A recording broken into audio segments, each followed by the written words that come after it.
कि मोदी जी ओबीसी हैं कि नहीं है, ये आप लोग को भी प्रश्न करना चाहिए देश में, और देश के सरकार से कहना चाहिए कि प्रधानमंत्री जी अभी तक डिग्री नहीं बताए कोई बात नहीं है, लेकिन एक बार जब चुनाव आता है तो ओबीसी बन जाते हैं।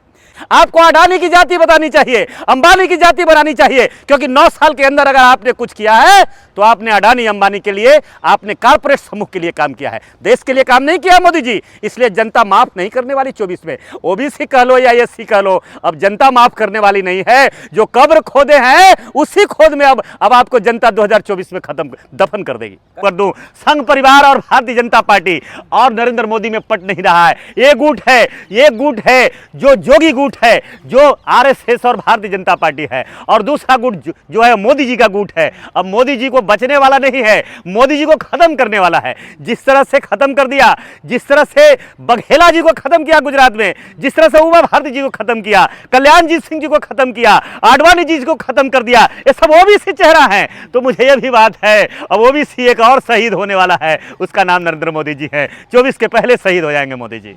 लेकिन अब नरेंद्र मोदी जी पच नहीं रहे संघ परिवार और भारतीय जनता पार्टी में, क्योंकि प्रधानमंत्री का उम्मीदवार अंदर से आरएसएस, मोहन भागवत जी और विश्व हिंदू परिषद के लोग, बजरंग दल के लोग और भारतीय जनता पार्टी के इंटरनल जो टीम है, वो जोगी बाबा को प्रधानमंत्री का उम्मीदवार चुन लिया है। अब खतरा मंडरा रहा है। अब जब कोई रास्ता नहीं मिला है, जब कुत्ते को मौत आता है तो शहर की ओर दौड़ता है। सिर्फ एक ही बात है, मोदी जी आप जाओगे, झोला लेके जाने वाले हो, तो सिर्फ बाकी अगर रह गया है, एक श्रृंखला बनाएगा, देश की जनता खड़ा रहेगी और चारों तरफ से घेर कर आपको झोला जांच करेगी कि अडानी के लिए क्या लेकर भाग रहे हो।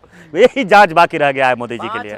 इनके पास दूसरा और कुछ रास्ता नहीं है। हिंदू मुसलमान के पास किस नहीं है, लेकिन मुसलमान जो बोलते हैं, देश बांटने के बोलते हैं, मुसलमान कोई इस भारत में किसी के बाप के जागीर में नहीं रहता है, मुसलमानों का ये भारत है। मोदी जी छत्तीसगढ़ में कहते हैं कि मैं ओबीसी वर्ग से आता हूं, इसलिए कांग्रेस और विपक्ष मुझे गालियां देते हैं। देखिए, मैं स्पष्ट रूप से आपको बता दूं कि मोदी जी ओबीसी हैं कि नहीं है, ये आप लोग को भी प्रश्न करना चाहिए देश में, और देश के सरकार से कहना चाहिए कि प्रधानमंत्री जी अभी तक डिग्री नहीं बताए कोई बात नहीं है, लेकिन एक बार जब चुनाव आता है तो ओबीसी बन जाते हैं, क्योंकि ओबीसी की आबादी भारत में 55% है। अब 55% में नाम लिखवाने के लिए आ जाते हैं, लेकिन आपको पता है हम लोग तो माफ़ कर देंगे, हम ओबीसी माफ कर देंगे, कोई दिक्कत नहीं है, लेकिन आप नरेंद्र मोदी जी पच नहीं रहे संघ परिवार और भारतीय जनता पार्टी में, क्योंकि प्रधानमंत्री का उम्मीदवार अंदर से आरएसएस, मोहन भागवत जी और विश्व हिंदू परिषद के लोग, बजरंग दल के लोग और भारतीय जनता पार्टी के इंटरनल जो टीम है, वो जोगी बाबा को प्रधानमंत्री का उम्मीदवार चुन लिया है। अब खतरा मंडरा रहा है। अब जब कोई रास्ता नहीं मिला है, जब कुत्ते को मौत आता है तो शहर की ओर दौड़ता है। अब सारे तो पूरे कर्म 9 साल में ओबीसी को जो खत्म करना था खत्म कर दिए, एससी को खत्म कर दिए, मुसलमान को खत्म कर दिए, आपको एसटी को खत्म कर दिए, एनटी डीएनटी को खत्म कर दिए। अब कोई रास्ता नहीं बचा है, तो ओबीसी तरह वो भाग रहे हैं कि ओबीसी अब हमको बचा लेगा। और ओबीसी को बचाना है, ओबीसी के लिए अगर हमदर्द है, तो आप मुझे बताओ कि ओबीसी के लिए जो खासकर अभी कुछ लोग, कुछ ही दिन पहले प्रधानमंत्री जी, जब आपको नए संसद में आपने महिला आरक्षण बिल आपने पास किया, जब शरद यादव जी थे तब आपका हिम्मत नहीं हुआ, जब पार्लियामेंट में मुलायम सिंह यादव जी थे तब तक हिम्मत नहीं हुआ, लालू यादव जी मजबूती से खड़े थे तब आपका हिम्मत नहीं हुआ। जब देखे कि ओबीसी के नेता लोग जब समाप्त हो गए, ओबीसी के नेता मजबूत जो लोग लड़ने वाले थे, जब वो नहीं रहे तो उसका नाजायज फायदा उठाया और ओबीसी के छाती पर बुलडोजर चलाने का काम किया। माफ नहीं करने वाला है मोदी जी। अब कितने भी गिड़गिड़ाओगे जाकर कि हम ओबीसी हैं, ओबीसी हैं, ओबीसी हैं, तो ओबीसी को आरक्षण तो नहीं दिया आपने। 10% आरक्षण आपने अपर क्लास को दो, तो जाकर आपको बोलना चाहिए कि ओबीसी नहीं, मैं अपर क्लास के हूं। आपको अडानी की जाति बतानी चाहिए, अंबानी की जाति बनानी चाहिए, क्योंकि 9 साल के अंदर अगर आपने कुछ किया है तो आपने अडानी अंबानी के लिए, आपने कारपोरेट समूह के लिए काम किया है, देश के लिए काम नहीं किया मोदी जी। इसलिए जनता माफ नहीं करने वाली 24 में। ओबीसी कह लो या एससी कह लो, अब जनता माफ करने वाली नहीं है। जो कब्र खोदे हैं उसी खोद में अब आपको जनता 2024 में खत्म दफन कर देगी। कर्नाटक में बजरंग बली, अब महादेव आ गया है छत्तीसगढ़ में। देखिए, महादेव भी इनको माफ नहीं करेंगे। ये बिल्कुल भूल गए हनुमान जी को हनुमान जी ने गदा मारा, आज तक गर्दन सीधा नहीं हुआ है मोदी जी का और अमित शाह जी का। देख लीजिए, गर्दन टेढ़ा करके लगातार बोल रहे हैं, अभी तक सीधा नहीं हुआ है।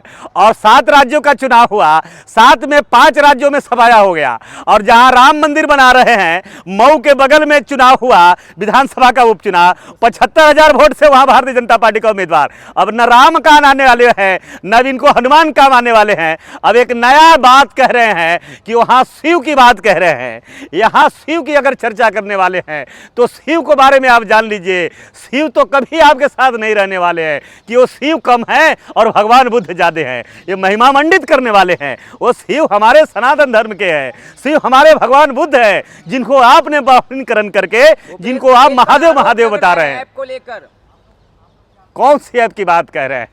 जिस ऐप की बात कह रहे हैं, आप तो बहुत चीज ले आए हैं। आपको सेंगोल की बात करनी चाहिए, आपको हिंदू की बात करनी चाहिए, आपको राम की बात करनी चाहिए, आपको हनुमान की बात करनी चाहिए। अब इसलिए आप नहीं करोगे क्योंकि भारतीय जनता पार्टी को सब लोगों ने साथ छोड़ दिया है। अब बिल्कुल अब ये भारतीय जनता पार्टी और मोदी जी राजनीतिक डायलिसिस पर हैं। अब 2024 में ये बोले थे कि हम झोला लेके आए हैं और झोला लेके जाएंगे।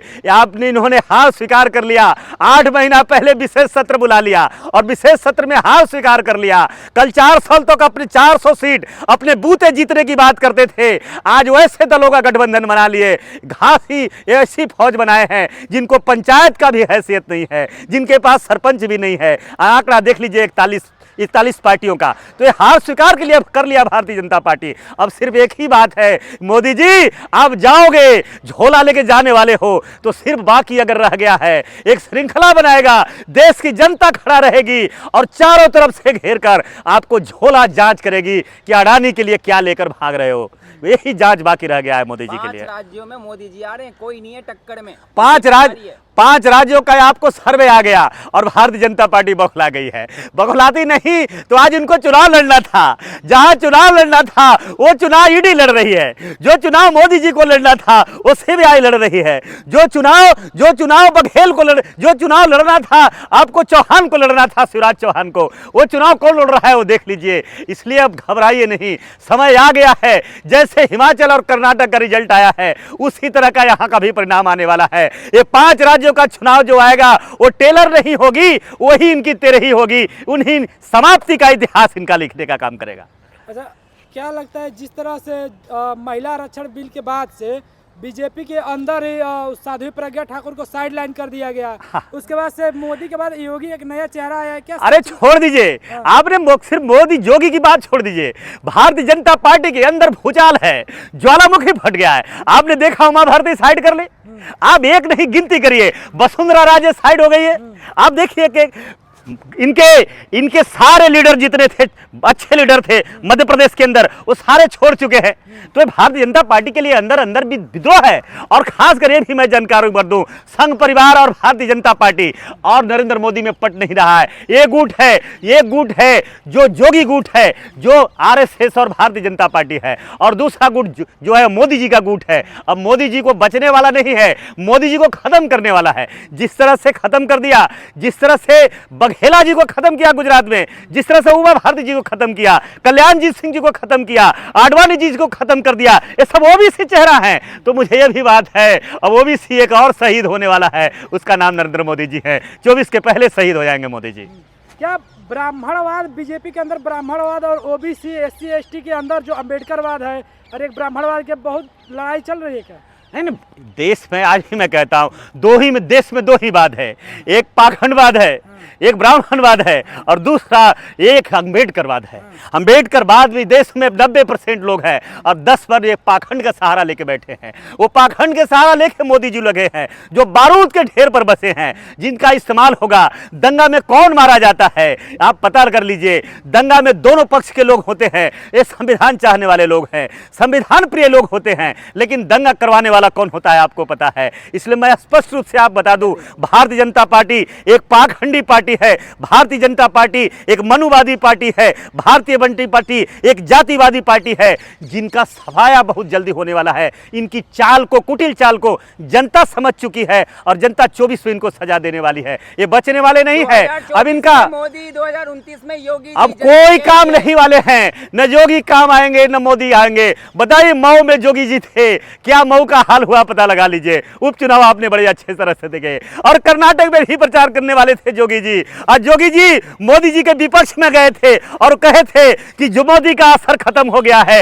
ये जोगी प्रधानमंत्री का नया चेहरा बन के आया है। आंधे मुंह गिर करके आए कर्नाटक से, आंधे मुंह गिर के आए ये हिमाचल प्रदेश से, और ये भी 7 राज्यों का उपचुनाव से भी आए हैं। इसके बाद भी आप लोग प्रश्न कर रहे हैं। पूरे देश में लिखिए, पूरे देश को भी बताइए। अगर बनाना है इंडिया की गठबंधन बनाना है, इंडिया की गठबंधन को सरकार बनाना है, लेकिन सरकार इसलिए भी अब काम करना है क्योंकि भारतीय जनता पार्टी का विपक्ष भी नहीं बनना चाहिए, इंडिया से ही विपक्ष का होना चाहिए। लगा रहे हैं कि सीआरपीएफ के गाड़ी में पैसे भेज रही है केंद्र। देखिए, जब सीआरपीएफ की गाड़ियों में जब बम विस्फोट कराया जा सकता है, पुलवामा कराया जा सकता है, जिसका जीता जागता उदाहरण अभी हमारे सामने है सत्यपाल मलिक जी, जो भारतीय जनता पार्टी के मनोनीत राज्यपाल।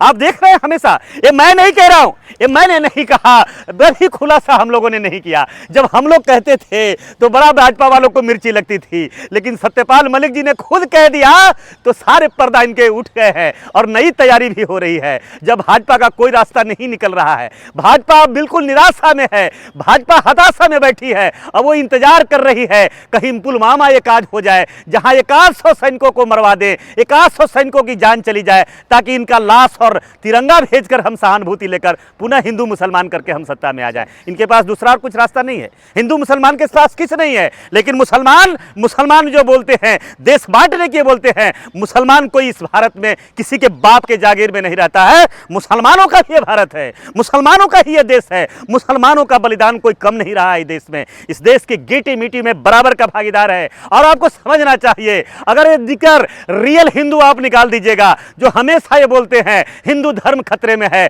तो आज भी मैं स्पष्ट रूप से कह देना चाहता हूं, रियल हिंदू धर्म तुम्हारा खतरे में है, क्योंकि अब हिंदू कोई रहने वाला नहीं है। दलित हिंदू नहीं है, दलित हिंदू नहीं मानता है अपने आप को, पिछड़ा हिंदू नहीं है, क्योंकि पिछड़ों को भी आप शूद्र मानते हो। अखिलेश यादव के घर को आप लोग गौमूत्र से आप शुद्धिकरण करते हो। तो अगर आप कह दीजिए एससी एसटी ओबीसी पिछड़ा आदिवासी को निकाल दीजिए, तो ये 5 से 7% हिंदू बच जाते हैं। ये रियल हिंदू धर्म खतरे में है, क्योंकि जो अपने घर छोड़ करके जो उनके पास चले गए थे, जो शूद्र का सर्टिफिकेट मिला, अब अपमान सा के वो सब अपने घर में आ रहे हैं। इसलिए रियल में अब इनका हिंदू धर्म खतरे में पड़ने वाला है।